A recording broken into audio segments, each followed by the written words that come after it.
સાથીઓ, આપ સૌને હેપી ઉત્તરાયણ. મકર સંક્રાંતિ પર્વ નિમિત્તે આનંદ અને ઉમંગ કરતા કોઈ અનહોની ના સર્જાય તે માટે ખાસ તકેદારી રાખવી. ચાઇનીઝ દોરી, પ્લાસ્ટિક કે સિન્થેટિક મટીરિયલ અથવા ટોક્સિન ઝેરી તત્વો વેચાણ વાપરવા પર પ્રતિબંધ છે. તેમજ ખાસ ઉત્તરાયણના દિવસોમાં બાઇક ચલાવતી વખતે હેલ્મેટની સાથે સાથે ગળાના ભાગે રૂમાલ કે મફલર અવશ્ય બાંધવું અને શક્ય હોય તેટલી બાઇકને ધીમી ચલાવવી, કારણ સાવચેતી એ જ સલામતી છે. નમસ્કાર દર્શક મિત્રો, હું છું જયકુમાર. સુરત શહેરમાં નાનપુરા વિસ્તારમાં ખલીફા મહોલ્લામાં પતંગ ચગાવવાના બાબતે બે જૂથ વચ્ચે અથડામણ થયું હતું. પતંગ ચગાવવાની સામાન્ય બોલચાલમાં સામસામે એક જ કોમના બે જૂથો વચ્ચે પથ્થરમારો થતાં મોહમ્મદ ઇદ્રીસ મોહમ્મદ શેખ નામના યુવકને માથાના ભાગે ઈજાઓ પહોંચતા ખાનગી હોસ્પિટલમાં સારવાર અર્થે મોકલવામાં આવ્યા હતા, જ્યાં તેમણે મીડિયા સમક્ષ કહ્યું કે નાનપુરાના લુખ્ખા તત્વો દ્વારા અવારનવાર પથ્થરમારો, મારપીટ, ધાક ધમકી, છેડતી જેવા ગુનાઓ કરવામાં આવે છે. આ પથ્થર મારવાની ઘટના મોહમ્મદ ઇદ્રીસ શેખે કહ્યું કે હુસૈન તૌફીક અને તેમની ટોળકી દ્વારા ખલીફા મહોલ્લામાં ગુનાહિત પ્રવૃત્તિઓ, દારૂ અને જુગાર ચોરી જેવી પ્રવૃત્તિઓ કરવામાં આવી છે અને સમગ્ર વિસ્તારના લોકો તેમનાથી ભયભીત છે. આ પથ્થરમારો કરવામાં આવ્યો. પતંગ ચગાવવાની નજીવી બાબતે મહિલાઓને સામે અભદ્ર, ઉશ્કેરજનક ગાળો બોલવામાં આવી, જેમાં તેમની ફોર વ્હીલ ગાડીઓ, ટુ વ્હીલર ગાડીઓ તેમજ ઘરના બારી બારણાઓને મોટા પાયે પથ્થરમારો કરી નુકસાન કર્યું હતું. આ પથ્થરમારામાં મહિલાઓ અને પુરુષોને પણ મારપીટમાં ઈજા થઈ છે. આવા તમામ ઘટનાના સીસીટીવી ફૂટેજ સામે આવ્યા છે, જેમાં બંને પક્ષના સામસામે જૂથો વચ્ચે પથ્થરમારો થઈ રહ્યો હતો. અઠવા ગેટ પોલીસ સ્ટેશનમાં હદમાં લોકો જ્યારે પતંગ ચગાવી રહ્યા હતા ત્યારે આવા ગંભીર પથ્થરમારાની ઘટનામાં લોકો ખૂબ જ ભયભીત થઈ ગયા હતા. અસામાજિક તત્વો દ્વારા આ પથ્થર મારવાની ઘટનામાં સીસીટીવી ફૂટેજમાં સ્પષ્ટપણે દેખાઈ રહ્યું છે કે મહિલા અને પુરુષો બંને ગાડીઓને તોડફોડ કરી રહ્યા છે અને માથે અને સાથે મકાન ઉપર પણ પથ્થરમારો કરી રહ્યા છે, જેની મકાનમાં રહેનારા લોકો ખૂબ જ ભયભીત અવસ્થામાં છે અને ન્યાયની માંગ કરી રહ્યા છે.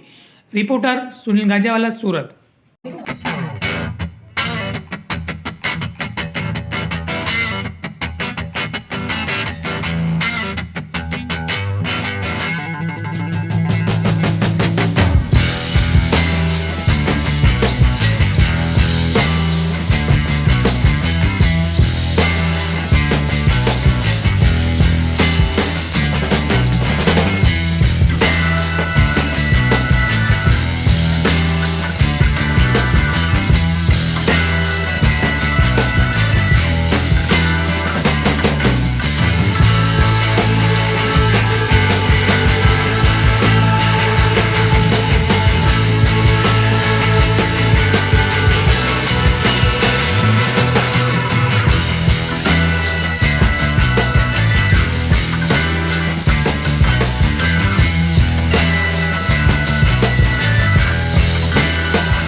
ને હું ઇન્સાફ અપાવો ને ગુનો દાખલ કરાવો ને આ એ લોકો ઉપર અલગ અલગ ગુનાઓ છે.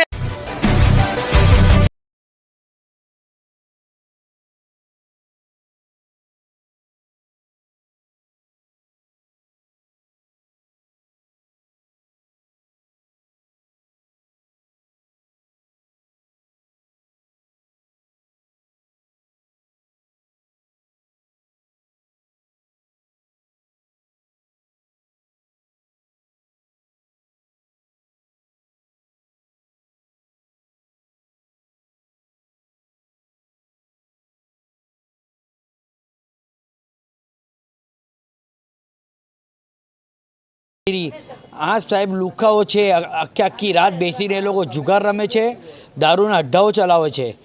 અઠવા પીઆઈ સાહેબને કે એમના જે બી સર્કલ બધા સાહેબો છે એમને બધાને જ ખબર છે કે એ લોકો બુટલેગર છે ને આપણે જે ગુજરાતમાં જે દારૂબંધી છે તે ક્યાં છે.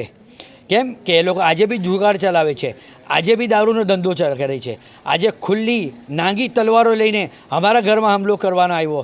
આજે અમને જાનનો ખતરો થઈ ગયો તો અમારી સેફટીનું શું? અજય સાહેબ, તોમર સાહેબ. એટલે પોલીસ કમિશનર સાહેબને હું એક જ કહું છું, ઝોન 3 સાહેબને, અમારા અઠવા પીઆઈ સાહેબને, કે આ જે ક્રોસ ફરિયાદ એ લોકો કરવા માંગે છે એ ક્રોસ ફરિયાદ અમારામાં નહીં થવી જોઈએ, ખાલી અમારી ફરિયાદ થવી જોઈએ. કેમ કે સાહેબ એ લોકો મારવા આવેલા છે, અમે મારવા નથી આવેલા. તમારી સામે જે મારપીટ કરી સામેવાળા વ્યક્તિનું નામ શું છે? એ છે હુસેન, પછી રફીકનો છોકરો તોફીક, હુસેનના હારો, એનો નામ બી તોફીક છે. આ કાદરસાની નાળમાં ગેરકાયદેસર ચોરીના ભંગારો વેચે છે. એ લોકો ચોપડી વગરની ગાડીઓ લાવે, ચોરીની ગાડીઓ લાવે ને ભંગારમાં વેચી નાખે.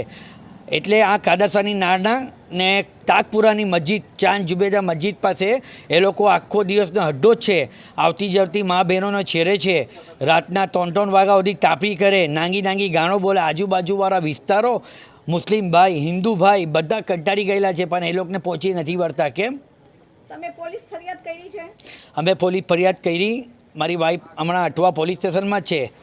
ત્યાં મારી વાઈફનું મને હમણાં ફોન આવ્યું કે એ લોકો ક્રોસ ફરિયાદ કરી ને એમ કહે છે કે અમે તમારા ઘરવાળાના બી નામ નાખીએ છીએ ને તમને ઉચકી આવીએ છીએ, ને અમને એમ ધમકી આપે છે કે તમે જે 17 જણનું નામ લખેલું છે એમાં તમે 5 જ જણનું નામ નાખો, 17 જણનું નામ લાખશો તો અમે તમારું ખોટી ફરિયાદ કરીને ક્રોસ ફરિયાદ બી કરું. તો કમિશનર સાહેબને હું એક જ વસ્તુ કહું છું, સાહેબ અમે ફરિયાદી છે, અમે મારવા નથી ગયા. હું તમને વિડીયો બતાવવા, એ લોકો મારવા આવ્યા તો સાહેબ ક્રોસ ફરિયાદ નથી બનતી. અમે એમને મારવા ગયા, એમ અમને મારવા આવ્યો તો ક્રોસ ફરિયાદ થાય છે. શું માંગ છે? અમને કમિશનર સાહેબને એક જ માંગ છે, આ જે અસામાજિક તત્વો છે, આ જે કાનૂનને જે હાથમાં લીધું, જે અમને આજે માનહાનિ, અમારી ગાડીઓનું જે નુકસાન થઈ ગયો, અમને આ જાનમાલને જે નુકસાન થયો એનું એ લોકોને કાયદેસર પગલાં લેવો ને જે બી કાયદેસર પગલું લેવામાં હોય સાહેબ એ કાયદાના ઉપર એ કરીને એક્શન લઈને ગુનો દાખલ કરાવો. કેમ કે એ લોકો અમને એમ ધમકી આપે છે કે તમે અમારા જે 17 જણના નામ છે એમાંથી 5 જ જણના નામ નાખો, નહીં તો અમે ક્રોસ ફરિયાદ કરારે ખોટું તમારા ફેવરમાં અમે કેસ કરું.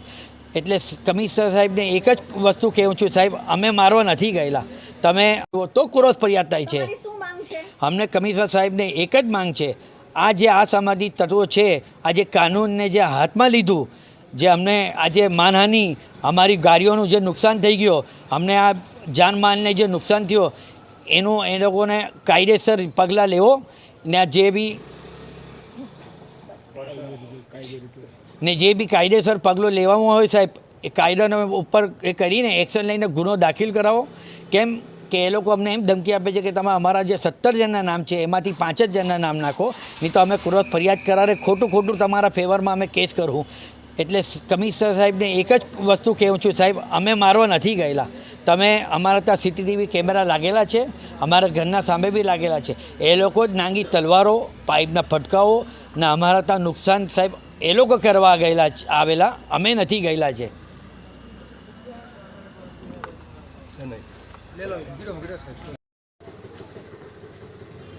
સર, શું થયું તમારી સાથે?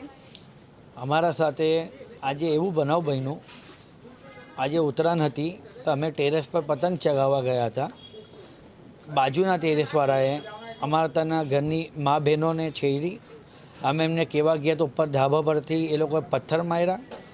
અમે પોલીસની જીપ બોલાવી પોલીસની જીપ આવી, પાછી ચાલી ગઈ. એ પોલીસની જીપ ચાલી ગઈ એના 20 મિનિટ પાછી એ લોકો બધા આખો ઢગલો આવ્યો, અમારા ઘરમાં પથ્થર માર્યું, અમારી ગાડીઓનું નુકસાન કર્યું, અમારી મા બહેનોને ખરાબ અપશબ્દ વાતો કરીને કે તમને ઘરમાંથી તમારી મા બહેનોને ઉચકીને લઈ જાઉં. આ સાહેબ કાનો ન્યાય છે કે અમે પછી પોલીસ બોલાવી, 108 બોલાવી, હેલ્પલાઇન પર 181 બી અમે બોલાવી. મારી વાઈફ, મેં, અમારા બધા પરિવાર સાથે અમે રહી છે. ને આ જે લુખાઓ જે છે આ એ લોકો પોલીસથી ગભરાવતા નથી. એ લોકો કેમ કે એ લોકો અઠવા વિસ્તારના એરિયામાં જુગારના અડ્ડાઓ, દારૂના અડ્ડાઓ, એટલે એ લોકોને એમ કે પોલીસ દ્વારાના હતા, અમારું અઠવા પોલીસ સ્ટેશનમાં હપ્તો ચાલે છે, એટલે તમે જે કરવાનું કરો, અમારું કંઈ થવાનું નથી. એટલે અમે આ મીડિયાને બોલાવવાનું એટલે એ છે, અમે ફરિયાદ આપી, એ લોકો હાંભે અમારા ત્યાં આવીને મારી ગયા, અમે નથી ગયેલા. એ લોકો હાંભેથી મારવા આવ્યા, ઈંટો મારી, અમારા ઘરમાં પથ્થર માર્યા. અમારા ત્યાં કેમેરા લાગે છે, સીસીટીવી કેમેરામાં એમની ફૂટેજ આવી ગયેલી છે. આ સમાધિ તત્વ જે કાનૂનને તોડીને જે હાથમાં લઈને તલવારો, પાઇપના ફટકાઓ, લાકડાના ફટકાઓ, ઈંટ, પથ્થર, ટ્યુબલાઇટો, એ બધી વસ્તુ લઈને આવીને હું ને મારા પરિવારને જાનનો હુમલો કર્યો. અમારું શું છે, અમારે હવે શું કરવાનું છે? પોલીસવાળા એક્શન નથી લેતા. હાંભે એ લોકોએ કુરસ ફરિયાદ કરી અમારા ઉપર. તો આ કમિશનર સાહેબને હું કહું છું, અજય સાહેબ તોમર સાહેબને, કે પોલીસ કમિશનર સાહેબ તમે છો સુરતના, આનું આ કાનૂન ન્યાય છે. અમે સાહેબ માર્યું નથી, અમે બધા કેમેરામાં તમે જોઈ લો, અમારા ત્યાં સીસીટીવી કેમેરા છે. એ લોકો પોતે મારવા આવ્યા, પાઇપોના ફટકા, તલવારો લઈને અમારી ગાડીઓનું નુકસાન કર્યું, અમને જાનહાનિનું નુકસાન થઈ ગયો. ને એ લોકો હાંભે ક્રોસ ફરિયાદ કરીને એમ કહે છે કે અમે મારવા આવ્યા. સાહેબ અમે મારવા નથી આવ્યા, તમે કેમેરામાં વિડીયો જોજો. એ લોકો મારવા આવ્યા, અમે પોલીસ ફરિયાદ કરી. આ સાહેબ લુખાઓ છે, આખી રાત બેસીને એ લોકો જુગાર રમે છે, દારૂના અડ્ડાઓ ચલાવે છે. અઠવા